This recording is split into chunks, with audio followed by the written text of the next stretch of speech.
마태복음 5장 21절에서 26절까지의 말씀,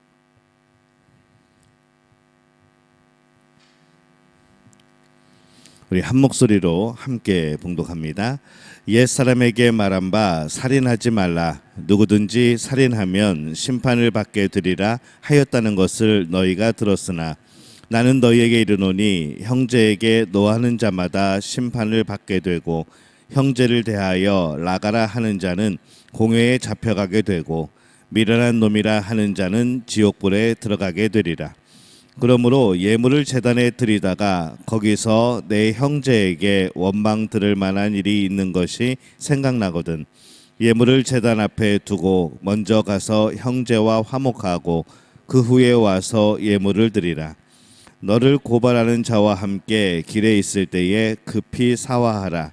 그 고발하는 자가 너를 재판관에게 내어주고 재판관이 옥리에게 내어주어 옥에 가둘까 염려하라. 진실로 내게 이르노니 내가 한 푼이라도 남김없이 다 갚기 전에는 결코 거기서 나오지 못하리라. 아멘. 할렐루야. 하나님의 은혜가 여러분과 함께 할 줄로 믿습니다. 오늘 특별히 오랜만에 한국에 계시다가 오랜만에 이제 인도네시아로 오신 강영자 권사님과 함께 예배를 드리고 있습니다. 주일에 인사하고 환영하겠지만은 오늘 수요일에 미리 먼저 환영을 하겠습니다. 우리 박수로 환영하겠습니다.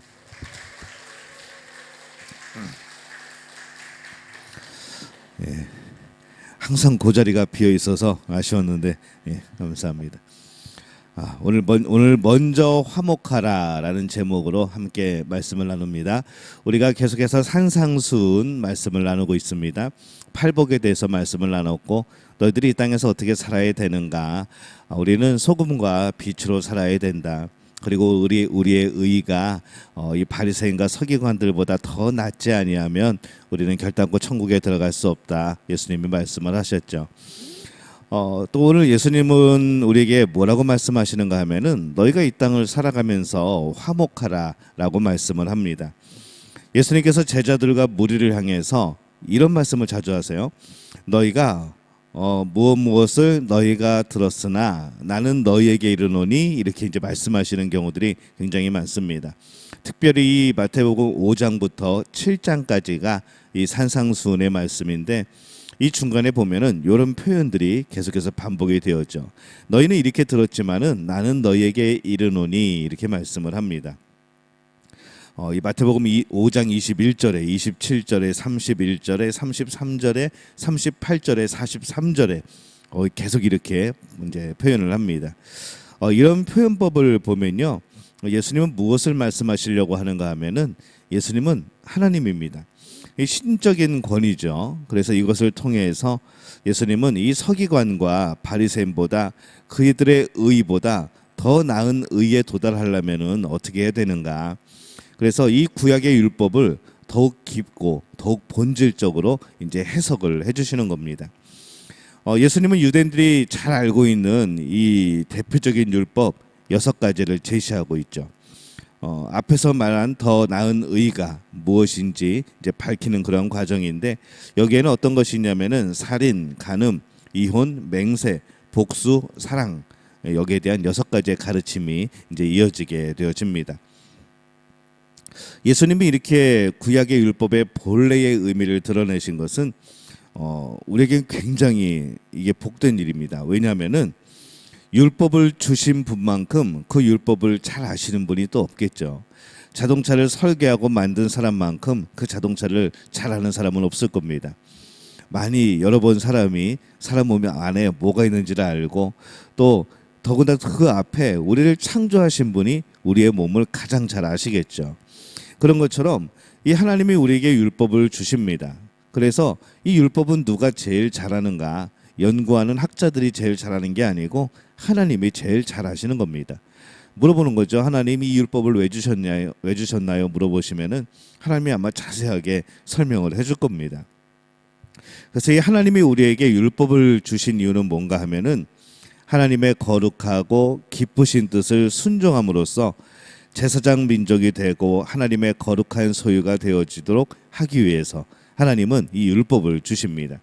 야, 너희들 이 율법 안 지키면은, 이 규칙을 지키지 않으면은 내가 너희를 백성 삼지 않을 거야라고 협박하시는 용도가 아니라 하나님의 거룩한 소유가 되기 위해서, 그래도 하나님의 소유된 백성 정도면은 이 정도의 거룩함은 있어야 돼. 너희들이 진짜 자유하고 너희들이 진짜 복받고 너희들이 천국의 백성이 되어지려면은 이렇게 거룩함이 있어야 돼. 이 정도는 최소한 지켜줘야 돼라고 하는 그런 하나님의 마음이 있는 것이죠. 그래서 율법은 그냥 쉽게 말하면은 하나님의 마음입니다. 우리를 향한 하나님의 마음. 이를 위해서 하나님은 뭘 하셨는가 하면은 이 제사장들 그리고 레위인들에게 기름을 부으셨습니다. 그 선택을 하시고 말씀을 해석할 수 있는, 이 율법을 해석할 수 있는 그런 권리, 그리고 이 백성을 가르쳐서 이끌게 하는 사명을 하나님이 부여해 주신 거죠. 그런데 이 세월이 흐르면서 어떻게 되었는가 하면은 율법의 해석이 이 하나님이 원래 말씀하시려고 하는 그 의미를 드러내는 그런 일이 아니라 이 사람의 생각, 사람의 견해를 관철시키는 그런 방향으로 이 율법의 해석이 이루어지는 겁니다. 내가 이렇게, 사람은 이렇게 살아가야 되지 않을까? 이렇게 살아가는 것이 하나님을 사랑하는 것 아닐까? 그 율법을 내가 해석하고 내가 또 다른 조항들을 만들어내가는 거죠. 처음에 하나님이 주시는 의미가 뭘까라고 그것을 해석하여서 가르쳐주는 게 아니고, 나는 사람은 이래야 된다고 생각해. 근데 하나님의 말씀을 보니까 다행히도 그런 말씀이 있네. 그러면 이 율법에다가 몇 가지를 더해가지고 내가 사람들을 이런 방향으로 살도록 만들어야겠다라는 의도가 자꾸 들어가게 되는 거죠. 나름대로 경건했던 어떤 성경학자가 풀이한 그 율법에 대한 해석이 율법보다, 원래 하나님이 주신 율법보다 더 큰 권위를 가지게 되어지는 것. 나중에는 무슨 일이 발생을 하는가 하면은 이제 막 누가 말하죠. 성경 말씀에 하나님의 율법을 이렇게 주셨는데, 그랬더니 어떤 사람이, 아니 어떤 율법학자가 그러는데 그거 아니래. 다른 내용은 이런 내용이 더 있었고 내가 볼 때는 그 율법학자가 더 나은 것 같아라는 이제 그런 상황들이 생겨나는 것이죠. 원래 본문이, 원래 기준이 하나님의 주신 이 율법인데 이거를 그 하나님의 마음을 해석하여서 가르쳐 주는 게 아니라 오히려 그 율법 학자가 해석한 것을 더 권위 있게 여겨버리는 이제 그런 일들이 발생을 합니다. 그러니까 율법은 원래 깔끔합니다. 근데 거기다가 덕지덕지 막 세부 조항들을 붙여나가는 것이죠. 그래서 그거를 지킨다는 자체가 불가능해버리는, 뭐 인간으로서는 도저히 지킬 수 없는 그런 율법의 조항들을 이 사람들이 만들어낸 겁니다. 그래서 하나님은 이 백성들의 행복을 위해서 영적인 경계를 주십니다. 근데 오히려 율법이 이 사람들을 가둬버리는 그런 감옥으로 이제 사람들이 그렇게 해석을 하여서 만들어버린 것이죠. 사람이 하나님의 말씀에 조작을 가하면 가할수록 하나님의 말씀이 열매 맺지 못합니다. 뭐 그런 거죠. 돌팔이 성형 의사가 잘못 만지면은 얼굴도 망가지고 건강도 망가집니다. 그러니까 이 돌팔이를 조심해야 되는 거죠. 예수님께서 오셔서 그래서 이 바리새인과 서기관들에게 그들에게 맡기고 그들이 해왔던 일들에 대해서 예수님이 바로잡고 계신 겁니다. 그래서 이 서기관과 바리새인들이 그냥 무조건 미운 게 아니라 예수님하고 생각이 달라서 예수님이 늘 미워하시고 혼내시는 게 아니라 이들의 한 일들이 그런 거라는 거죠. 하나님 말씀에 이것저것 덧붙여가지고 사람을 감옥에 집어넣는, 사람을 옥죄게 만드는 이제 그런 일들을 행하게 된 겁니다. 그래서 예수님이 오셔서 말씀을 하는 거죠. 그거 그런 의미가 아니야. 원래 의미로 가장 기초로 기본으로 돌아가야 돼라고 말씀하는 겁니다. 예수님이 주신 율법이니 예수님이 얼마나 잘 아시겠습니까? 그래서 예수님이 진정한 율법의 해석자이고 예수님은 율법을 본래의 의미대로 회복하시려고 하시는 것이죠. 그래서 예수님은 6가지 예를 듭니다. 근데 이 예들을 풀어나가는 데 있어서 공통적인 원칙이 있습니다. 먼저 바리새인들과 이 서기관들이 행하는 율법의 해석을 먼저 제시를 하죠. 그래서 너희는 이렇게 들었으나 라고 먼저 말씀을 합니다. 그리고 앞에 거를 말씀하시는 거죠. 야, 너희는 이 율법에 대해서 바리새인들과 서기관들이 이러이러하게 해석하는 것을 너희가 들었지. 그러나 나는 너희에게 이렇게 말할 거야 라고 말씀하는 겁니다. 그래서 자신의 새로운 해석을, 본래의 해석을 대립적으로 제시를 하시는 거죠. 이 진짜 해석인 겁니다. 앞에 거 관두고 앞에 게 어떻게 된 건지도 모르고 그냥 무조건 비판하면은 나중에는 이제 되치기를 당하게 되죠. 내가 한 나는 그런 내용이 아닌데 너는 왜 그렇게 생각했니라고 이제 그렇게 되어 버립니다. 그래서 예수님은 율법이 멍해가 아니라, 우리를 묶어놓는 멍해가 아니라 선물로, 부정이 아니라 긍정으로 보라고 계속해서 말씀을 하시는 거죠. 요한 1서 5장 3절에 이렇게 되어 있습니다. 우리 함께 읽어볼까요? 하나님을 사랑하는 것은 이것이니 우리가 그의 계명들을 지키는 것이라. 그의 계명들은 무거운 것이 아니로다. 예수님이 우리에게 알려주시려고 하는 것이 이겁니다. 계명은 무거운 게 아니야. 계명은 너희들을 불편하게 만들려고 하는 것이 아니야. 너희들을 편하게 만들려고 하는 것이고 너희들이 복받게 하려고 주신 것이야 라고 말씀하는 거죠. 그래서 예수님은 율법을 재해석하십니다. 그리고 마음의 의도, 그 의도의 순수성, 이것을 추구하고 계신 거죠. 율법을 지키는데 율법을 어떻게 지키는가? 정말 막 짜증내면서 율법을 지키는가? 아니면 정말 그 마음에 순수한 마음으로 그 율법을 지키는가? 이것을 보라는 것이죠. 그러니까 율법을 어떤 문제풀이로만 생각하지 말고 그 본래의 율법의 정신, 왜 그 율법을 주셨는가를 생각해 보라는 겁니다. 그래서 오늘 말씀에서 다루는 것은요, 우리가 하나님이 주신 10계명 중에 6계명, 살인하지 말라라는 그런 계명에 대해서 예수님의 해석을 하십니다. 이 현대 교회 그리고 하나님의 자녀들의 삶에서 이 살인이라고 하는 것은 좀 낯섭니다. 왜냐하면 여기 계신 분들이 어느 날 갑자기 칼 들고 동네를 돌아다니면서 그런 짓을 하실 분은 아마 없을 겁니다. 굉장히 우리하고는 뭔가 동떨어진 것 같은 이제 그런 의미인 것이죠. 근데 예수님이 이 하나님의 자녀들의 삶에서 이 살인이라는 이 주제에 대해서 왜 말씀을 하셨을까? 그러면 성도들에게는 이게 그냥 필요 없는 말씀 아닌가? 그렇다고 이 6계명을 모든 사람이 다 잘 지키고 있는 것인가? 총이나 칼로 남을 죽이지 않았다면 우리는 계명을 잘 지킨 것인가? 이런 이제 질문들이 나오기 시작합니다. 그래서 하나님은 과연 이 살인이라는 이 형사 사건을 예방하기 위해서 우리에게 이 계명을 주신 건가? 너희들이 살인하면은 우리 형사 이제 입건이 되어 버리고 그러면 너희들이 벌 받으니까 살인하지 말라라고 그런 의도로 말씀하신 것인가? 이제 이런 질문들이 막 나오는 것이죠. 유대인들은요 이 율법을 되게 잘 지켰습니다. 어떻게 지켰는가 하면은 이 사람들은요 40대를 매를 때리면 사람이 죽을 수도 있다고 생각을 했습니다. 그래서 바울을 나중에 때릴 때에 몇 대를 때리죠? 40에서 하나를 감한, 그러니까 39대를 때립니다. 그리고 이 사람들은 뭐라고 했냐면은 우리는 살인하지 않았어. 우리는 죽을 정도로 때리지 않았어. 40대를 때리면 거의 죽는 확률이 많은데 우리는 39대를 때려서 죽지 않게 했어. 나는 율법을 지켰어 라고 말하는 거죠. 근데 실제로 바울이 맞은 매가 몇 대인 줄 아십니까? 39대씩 5차례를 맞았습니다. 그럼 이게 몇 대죠? 195대를 맞은 거죠. 그러니까 이게 장난치는 것도 아니고 이런 표현이 그렇긴 하지만은 장난치는 것도 아니고 39대를 때렸다, 한 번에 39대를 때렸다고 나는 살인하지 않았다고 말하면서 실제적으로 바울이 맞은 거는 195대라는 거. 이게 참 아이러니하다는 것이죠. 이게 살인하지 말라는 계명을 지키는 과연 것인가? 과연 이거 율법을 지킨 것인가? 이제 이런 문제들이 나오기 시작합니다. 그래서 예수님께서는 이 계명의 본질이 뭐냐라고 말씀할 때 너희의 마음의 태도에 있다는 것이죠. 분명히 그들은 어쩌면은 율법을 지켰을지 모르겠습니다. 죽지 않을 만큼 때렸으니까. 하지만은 죽지 않을 만큼 5차례나 때렸다는 것은 이게 죽인 것이나 다름없지 않냐라는 말씀인 거죠. 그 마음에 무슨 마음으로 그 39대, 무슨 마음으로 195대를 때렸냐 하는 것이죠. 생명은 하나님의 것인데 그 생명을 존중하라는 그런 의미입니다. 무조건 지나가는 벌레 죽이지 말고, 무조건 동물을 잡지 말고, 죽이지 말고, 무슨 어떤 그런 막 종교처럼 우리 할머니 할아버지고 막 그런 얘기들을 하는데 그게 아니라 생명은 하나님의 것이라는 거죠. 이게 강한 겁니다. 생명은 하나님의 것이다.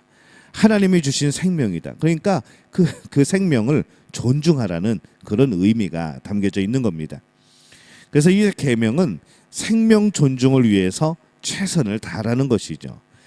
그렇다고 바퀴벌레가 지나가는데 너의 생명도 귀하니 너는 네 갈 길을 가라, 나는 못 본 척 해주마, 뭐 그러지 않지 않습니까? 잡을 건 잡아야죠. 모기가 열심히 피 빨고 있는데 앉아가지고 아유 너도 먹고 살아야지, 이제 너와 나는 피를 나누는 형제다 그러면서 그렇게 살 수는 없다는 것이죠. 정말 중요한 건 무엇인가 하면은 생명 존중을 위해서 최선을 다하라는 그런 의미를 기억해야 된다는 겁니다. 그리고 생명은 하나님의 것이라는 거죠. 그래서 예수님께서는요, 이 살인과 같은 심각한 상황을 쭉 말씀을 하시다가 갑자기 주제를 바꿉니다. 뭐라고 바꾸시는가 하면은 갑자기 형제가 마음에 들지 않아서 화가 나는 상황을 갑자기 말씀을 합니다. 우리는 때때로 형제들에게 노할 때가 있는 거죠. 우리 형제라고 하면은 우리의 친척 형제가 아니라 그냥 형제들, 우리 함께 공동체를 살아가는 그런 형제들인 거죠. 형제를 대하여서 뭐라고 화를 내면서 욕하냐면은 라가라는 말을 씁니다. 이 히브리인의 유대인들의 욕설입니다. 그래서 어떤 의미인가 하면은 쓸모없는 놈, 바보, 멍청이, 뭐 이제 그런 뜻입니다. 그래서 형제를 대하여서 이 라가라고 하는 욕설을 하기도 하고, 또 미련한 놈 그러면서 형제를 깎아내리기도 하고, 이제 그런 것이죠. 이 노한다는 것은 마음의 분노를 품는 단계입니다. 라가라고 욕하는 것은 그 분노가 이미 이제 솟아나온 거죠. 그래서 악한 말로, 악성 댓글로, 그 이제 악성 댓글을 다는 단계. 또 미련한 놈이라고 하는 것은 타인의 명예를 짓밟는 겁니다. 그러다 보니까 처음에는 마음에서 분노해서 시작을 했죠.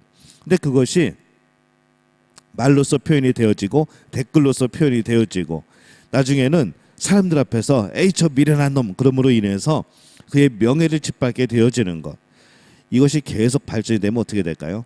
나중에 살인으로 이어지는 겁니다. 그래서 살인은요, 어느 날 갑자기 살인이 아닙니다.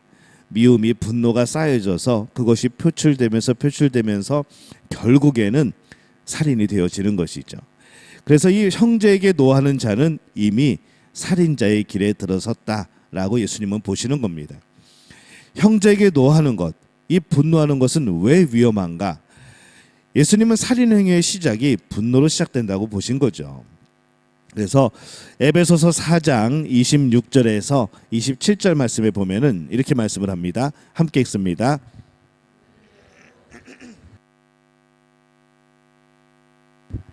예. 분을 내어도 죄를 짓지 말며 해가 지도록 분을 품지 말고. 그러니까 우리가 화가 날 수 있죠. 분노할 수 있죠. 근데 그것으로 인해 죄를 짓지 말라는 겁니다. 더 나아가지 말라는 거죠. 그리고 더 나아가서 그것이 끝나는 것이 아니라 계속 하루 종일 묵상하면서 되새기면서 그 분노를 마음에 새기고, 그러면서 해가 칠 때까지 그것을 품고 있지 말라는 겁니다.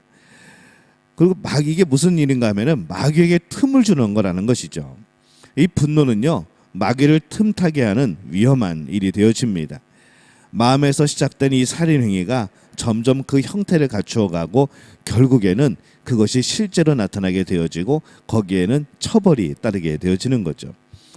이 사람의 입에서는요, 저주도 나오고 축복도 나옵니다. 한 입에서 단물도 나오고 쓴물도 나오는 거죠.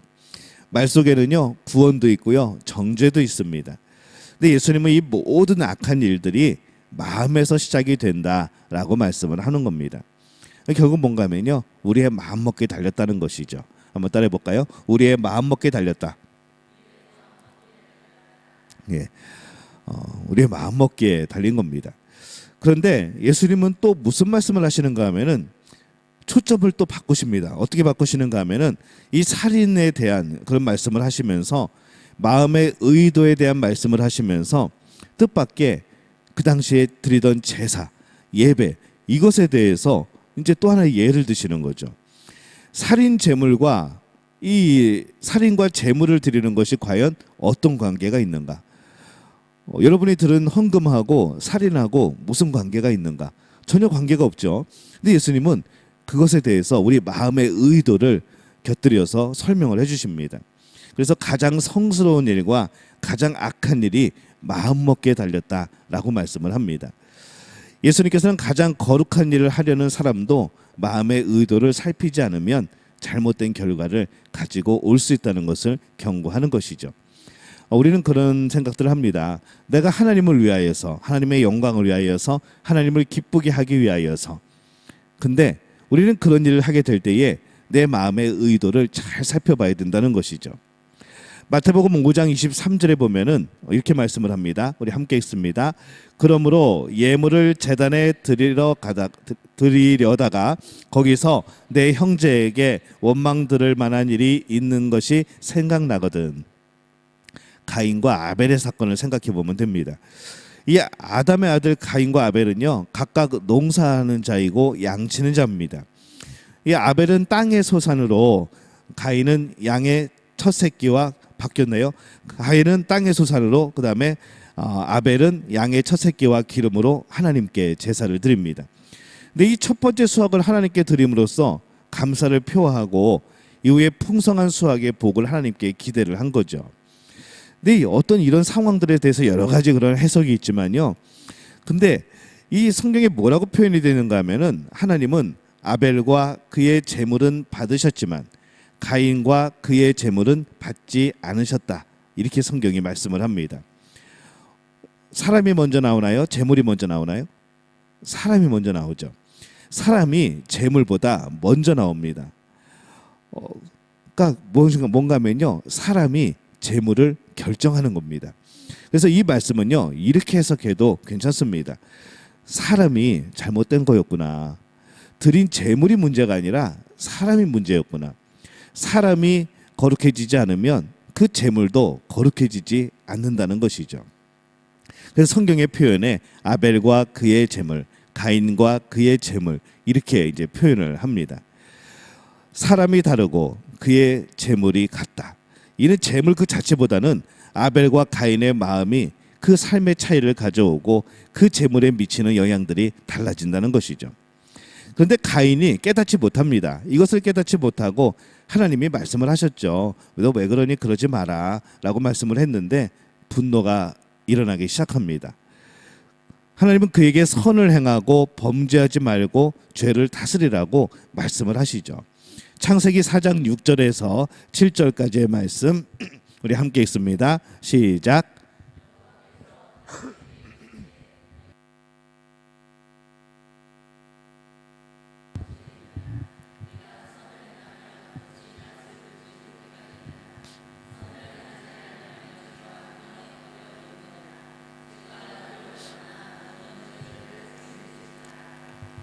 이 참 가인이 아쉬운 게요, 하나님이 먼저 이렇게 말씀을 합니다. 야, 너 마음에 그게 뭐야? 너 마음에 왜 그런 것들이 있어? 왜 분노하고 있어? 이건 너 마음에, 네가 제사를 잘못 드린 거 네가 알고 있잖아. 왜 내가 받지 않았는지 너는 알고 있잖아. 근데 그것에 대해서 왜 분노하고 있어? 왜 미워해? 너는 죄가 너를 원하지만은 너는 죄를 다스려야 돼. 미리 경고하십니다. 결국 제사에서 하나님께 받아들여지지 않은 이 가인은 아우 아벨을 들러 불러냅니다. 그리고 그곳에서 아우를 죽이죠. 거기서 땅에 피를 쏟고 맙니다. 결국 죄가 제사에 영향을 미치고 받아들이지 않은 제사가 살인을 불러오게 되는 것이죠. 우리 제물하고 예배하고 뭔 상관이 있는가? 예배드리는 사람과 이 예물과 무슨 관계가 있는가? 전혀 관계가 없었는데 예수님이 이렇게 말씀을 하시니까 이게 관계가 있어지는 거죠. 그럼 이제 우리의 예배의 모습이 어떤가? 우리 자신을 돌이켜보는 겁니다. 하나님께 예배를 드린다는 것은 그냥 우리의 마음의 일부를 드리는 게 아닙니다. 우리의 모든 것을 하나님 앞에 드리는 것이 바로 진정한 예배이고 예물인 것이죠. 단순히 물질을 드리는 것이 아니라 그 물질을 통해서 내 자신을 하나님께 드려야 되는 겁니다. 그래서 온전한 예물은 마음으로 드려지는 예물입니다. 평상시에 정결한 삶, 또 순종하는 삶이 전제되지 않고 그냥 제물만 하나님 앞에 드렸다고 그것이 예배가 되어지지 않는다는 것이죠. 그래서 제사는요, 예배는요, 제물 이전에 사람이 결정을 하는 겁니다. 하나님은 제물을 받으시는 게 아니라, 예물을 받으시는 게 아니라 그 예물을 드리는 사람의 마음을 받으시는 거죠. 사람이 종교 의식보다 우선입니다. 종교가 이데올로기가 되면 안 됩니다. 종교가 목적이고 사람이 수단이 되어지면 안 되는 것이죠. 하나님께 많은 것을 드릴 수 있는 사람, 또 하나님께 많은 것을 드리는 사람이 늘 조심해야 될 것이 있습니다. 왜 이 말씀을 드리냐면은 여러분들이 그렇게 될 수 있거든요. 정말 부자 될 수 있거든요. 정말 하나님 앞에 대한민국에서 가장 많이 예물을 드릴 수 있는 그런 분이 될 수도 있거든요. 그래서 미리 우리가 준비하는 거죠. 복 주시면은 뭐가 안 되겠습니까? 그럴 때 우리는 어떤 마음을 가져야 되는가? 절대로 그 예물로서, 그 헌금으로서 나를 대신하면 안 됩니다. 예배 드릴 때요, 정말 중요한 것은 내 자신이라는 거죠. 내가 하나님 앞에 온전히 서 있는가? 내가 하나님 앞에 진정한 예배자가 되어 있는가? 내가 하나님 앞에 거룩한 산 제물이 되어 있는가? 이것이 먼저라는 겁니다. 그 다음에 우리가 드리는 헌금, 이것은 그 다음의 문제라는 것이죠. 내가 하나님 앞에 진정한 예물이 되어지면은 그 헌금 하나님이 기뻐 받으시는 겁니다. 근데 내가 그렇게 되지 않으면은 그 예물 또한 그렇게 되지 않는다는 것이죠. 사람의 마음이 어떤 게 있냐면요, 보상심리라는 게 있습니다. 내가 무엇을 드렸을 때 하나님이 나를 예뻐해 주시겠지, 하나님이 나를 기뻐하시겠지, 내가 이렇게 드렸으니까, 오늘 내가 이렇게 예배했으니까, 내가 오늘 이렇게 착한 일 했으니까 하나님이 나에게 복 주시겠지 라는 그런 보상심리요. 근데 이 마음이 벌써 하나님 앞에 순수한 예배의 자의 마음은 아니라는 겁니다. 우리가 예배 드리는 것은요, 뭔가를, 그러니까 제일 쉽게 얘기하면요, 이 점집하고 똑같이 생각하시면 됩니다. 점집은요, 이 점괘를 듣기 위해서 복채를 올려놓습니다. 미리 쌀 흩트기 전에, 점괘 치기 전에 일단 봉투를 준비하고, 아니면 뭐 접수할 때 내던가 뭐 그렇게 하겠죠. 그런다는 거죠. 그러면서 거기에 대한 대가를 지불하는 겁니다. 근데요, 우리 예배는요, 하나님께 대가를 지불하는 게 아닙니다. 하나님이 주신 것에 감사해서 우리가 드리는 반응이라는 것이죠. 그게 예배입니다. 그러니까 헌금을 드리고, 나는 헌금 드렸으니까 내 다른 의무들과 내 다른 그런 허물들과 내 죄들이 없어지는 것이 아니라는 것이죠. 자신의 허물을 큰 제물로 대신하는 것이 아닙니다. 하나님이 받으시는 것은 우리 자신인 거죠. 내가 예물로 드려지는 것, 나를 받으시는 겁니다. 하나님이 뭐 필요한 게 뭐가 있으실까요? 하나님 뭐가 필요하세요? 그럴 때 하나님이, 야, 요즘에 내가 뭘 지금 해야 되는데, 사업을 해야 되는데 한 10억이 필요하다라고 우리에게 응답 주시지 않는다는 거죠. 하나님은 필요한 게 없습니다. 근데 하나님이 꼭 필요하신 게 있습니다. 뭐가 필요하신가 하면은 진정한 예배자가 필요하신 거죠. 영광을 돌릴 수 있는, 하나님을 찬양할 수 있는, 진정 그 삶을 헌신할 수 있는 그 사람의 그 마음, 그 정신, 그 중심이 하나님은 필요한 겁니다. 그래서 예배는요, 이게 하나님 앞에 헌금 드리고 하나님께 다시 복 받는 그런 과정이 아니라는 것이죠. 하나님은 모든 것을 아시죠. 하나님은 재물보다 온전한 예배자를 원하시는 겁니다. 그래서 고백하지 않은 죄가 있다면 드리는 예배가, 이게 온전한 예배가 되어질 수 없다는 겁니다. 여기서 주목해야 될 것이, 오늘 예수님이 말씀할 때 내 형제에게 원망 들을 만한 일이 있는 것이 생각나는 것. 자, 이 생각이 왜 날까요? 누가 나게 해주실까요? 성령님이 나게 해주시겠죠. 왜 예배를 드리러 가는데 이런 생각이 날까? 성령님이 역사하는 겁니다. 나의 죄, 실수와 허물, 또 무례함과 부도덕으로 인해서 형제가 원망을 하게 된 상황이죠. 내가 분노하는 게 아니라 나의 잘못됨으로 인하여서 그 다른 사람이 분노하게 만드는 그런 상황입니다. 그래서 이제 내 실수, 그것을 내가 분노하는 게 아니라 나 때문에 다른 사람이 분노하는 것. 그 사람은 지금 뭐 하고 있을까요? 이를 바득바득 갈고 있겠죠. 하루 종일 내가 한 말, 내가 한 행동 때문에 되새기고 분노를 키워가고, 결국에는 그것이 입 밖으로 나오게 되어지고 행동으로 옮겨지면 뭐가 될까요? 살인이 되어지는 겁니다. 그래서 이 마음의 분노가 나로 인해서 다른 사람에게 시작되어서 그것이 결국에는 살인의 문제로까지 이어지게 되어지는 것. 바로 그것을 또 우리는 기억하고 이것을 풀어나가라는 것이죠. 만약에 나 때문에 남들은 그러고 있는데 나는 예배 드렸으니까, 나는 하나님 앞에 회개했으니까 모든 것이 끝이라고 생각한다면 그거는 하나님이 받으시는 진정한 예배가 아니라는 겁니다. 왜 그런가 하면요, 나로 인해서 나와 그 사람은 화목의 관계가 깨진 겁니다. 이 모든 문제의 시작점이 누구인가? 바로 우리 자신이라는 거죠. 이런 얘기 있습니다. 때린 놈은 잊어버려도 맞은 사람은 기억한다. 맞은 사람은 이들 바득바득 갈고 있는 거죠. 그러면 어떻게 해야 되는가? 이 형제와 화목하는 것 없이 내가 하나님과 화목할 수 있을까? 형제와 화목하는 것은요, 결국 형제를 살인죄에서 구원하는 일이라는 겁니다. 나로 인해서 그런 분노가 일었다면, 결국 그 분노가 점점 자라 살인으로 이어지는 죄에 이르렀다면은 결국 그 형제를 다시 살인해서 구원할 수 있는 것은 바로 내 자신이라는 거죠.